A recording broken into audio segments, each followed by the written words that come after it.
Go for years. it. Can you hear it? Change is coming that hasn't happened in Press 100 play. years, and we are driving that change together. Это как раз сейчас перемены, которые не было в течение 100 лет. Как вместе двигаем эти перемены. An Asian guy speaking Russian. That's crazy. Please take care of Wait, you. who is saying that? That's is- a translator. That Xi's telling Putin this, but his translator is Oh, she's telling Putin that change is coming? No, You haven't seen Putin that? said that to Is it Putin who said it, or is it the... No. The Russian, the Asian guy is Xi's translator. He's translating in Russian. Make the tweet smaller to find out who's saying this at this point. Yeah, it sort of is important Zoom to know. in. who's Very saying that. important. Yeah. Xi says it to Xi saying Putin. it, yeah.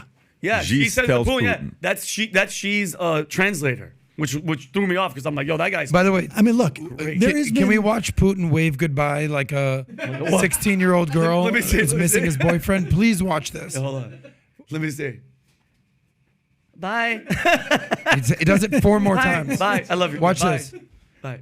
And even as he drove off, he's like, Bye. jog Bye. down the street. Yeah. it very clearly shows who's the boss in that I mean, relationship. but that's and it's pretty. she. That's pretty scary though, Sam. Like to see these two guys, two of our biggest like adversaries, coming together and doing like a hey, like it's gonna be good from now on. It's kind of a scary. That's a scary ass moment, if you ask me. I mean, I am really I am really reluctant to get too like engaged in wanting to have a conflict with China. I mean, this has been coming for a couple of decades. Back when I was doing radio, I interviewed Gary Hart, who sat on a commission right before 9/11 on the greatest threats to the United States in the 21st century. And they had a commission of about, I don't know, like 30, 40 people, had them lined up. What do you think is the number one threat to the United States? Most of the people said non-state actor terrorists. That was pretty prescient. Some said state-supported terrorists. One person said China. This is in 1999 or 2000. And 3 months later, they meet again. Same thing happens. Everybody laughs at the person in China. Yeah. That person never came back onto the commission. Wow. It was Dick Cheney's wife. Oh, wow. And I'm quite convinced that for a long time, the neoconservatives, primarily in the Republican Party, but some, I think, in the Democratic Party, but primarily in the Republican Party, have been worried about China, and it's all about economic dominance. And I think that we had the Asian pivot, if you remember, back in you probably were aware of this in the aughts, where our fleet was moved to the Pacific from the Atlantic. And we've been gearing up for this conflict with China, basically to protect the interests of multinational corporations, particularly American corporations. And that's what the TPP was all about.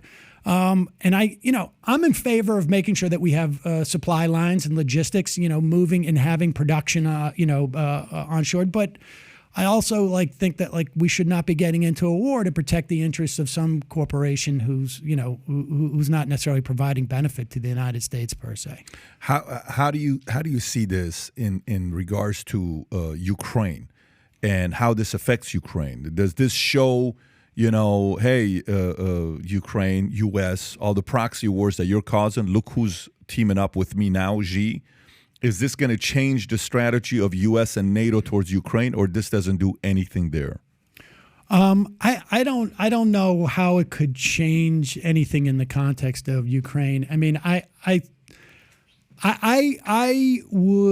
understand why we probably wouldn't hear of what the exit strategy is, but I think that we should have some type of exit strategy in terms of support for Ukraine. I agree. At the same time, this is not a fight that the United States picked. I am someone who felt like we shouldn't expand NATO.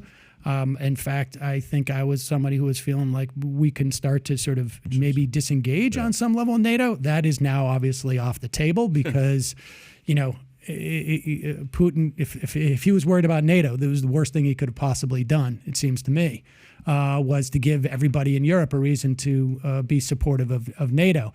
But look, we made a deal with Ukraine in '93. Give up your nukes, and we will protect you. I as long as we don't have regime change, And as long as like there's some like sort of clear-eyed notion of like how much territory Ukraine can get back, I don't know that we're going to go to pre-2014 borders. But at the same time, also you can't. I wouldn't want I was against the Iraq War. I'm against Russia's invasion of Ukraine. Same arguments. Like I'm not convinced that there was a imminent threat to Russia from Ukraine that brought about their attacks on. Are you in favor of the amount of support we're giving Ukraine right now? I'm of two minds of it. I mean, I think like obviously we need to provide them some support, but I do worry about how deep our engagement gets. Yeah. I think that like if you're Putin, you're waiting to see if Donald Trump becomes president. Because if Donald Trump becomes president, then you're quite confident that all the funding is going to dry up and you stay into that war. The dilemma that the Biden administration has is they have to show like overwhelming commitment that would like surpass, that would go beyond even if Donald Trump becomes president. And so why do you think the Biden administration? Some may say if Putin is waiting for Trump to become president because the funding would dry up for Ukraine and get weaker, why didn't he attack Ukraine under Trump? Because he would have never supported Ukraine. He thought that he could get Ukraine without having to be go in militarily. Do you think? I think he thought that Trump was going to deliver him Ukraine. I'm not convinced that. I mean, you had Manafort on, didn't you, or something like that? Yeah, we did. Yeah, we did have. He would have been a good guy to ask why Putin thought that maybe. By the way, very interesting guy to have on. Oh, I would imagine. Yeah. He's very smart, but Pat, but from all that's going on, from all that hooking up with Xi and Putin, just was it yesterday, right after this meeting, or was it before? Was threatening. He's like, if the West sends tanks or any depleted uranium or anything to help Ukraine fight that war, he's like nuclear components and attack. Well, like now this guy's threatening like. Nuclear stuff. He threatened that early on too. I mean, the problem with backing down from a nuclear threat is that it becomes all of a sudden like licensed to do whatever you want if you have nukes. I mean, it's a dilemma. I don't think the Biden administration wanted this by any stretch of the imagination. In fact, the reporting didn't want it. No, did not. I think the reporting actually was that the Biden administration was convinced that Putin would take over Ukraine within a matter of days and with a week. And then the problem or the dilemma they had, or for many in the national security state, I think they saw it as an opportunity, was that Putin was not doing well, and that Russia was a bit of a paper tiger. And then at that point, it opened the door of an opportunity for all these war hawks and these people who want to make a ton of money by selling and manufacturing weapons. You know what I wonder? I'm sorry, let me just say this. I wonder if, you know how you feel about Iraq, not just you, a lot of people on both sides feel about Iraq and how it was a waste of a war, and then the way we got out of it and it cost us another $83 billion. We can go and talk from many different angles. I wonder what people will say about our level of support to Ukraine 10, 20 years from now. I am so curious. I'm so curious if it's going to be another one of those we should have never gone in, or it's going to be we should have gone in more, or if Trump was president, this would have never happened, or the motives, the intentions, the reasoning. I don't think 100% we're going to know what's really going on there for a minute. Yeah, and I think we'll never know what would have happened had we not provided Ukraine with the ability to stop Russia from making it part of a Russian empire, and where would Putin's interest end at Ukraine? Certainly, there's countries around there that don't feel that way. Well, I was revisiting your comment about how much support Biden has given and why he's doubling down and sending Yellen and sending Blinken and selling all. The latest was Merrick Garland. He's doubling down on this. Why do you think that is? Well, I think if I'm Putin, I'm thinking that I'm going to wait.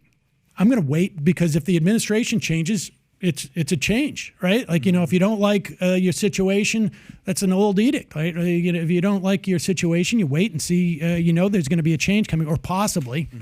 And this is Biden trying to sort of like signify that we're not going to do that. There was reporting about Bakhmut where the Biden administration had told Ukraine, you got to cut your losses in Bakhmut.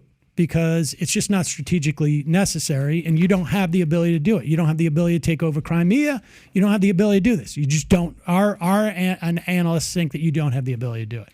And but then it was almost like that got too much publicity. And the Biden administration can't show that level of weakness. They need to show full commitment so that Putin thinks they're in for the long haul. I don't know. This is like, these games are horrible. So if you like this clip and you want to watch another one, click right here. And if you want to watch the entire podcast, click right here.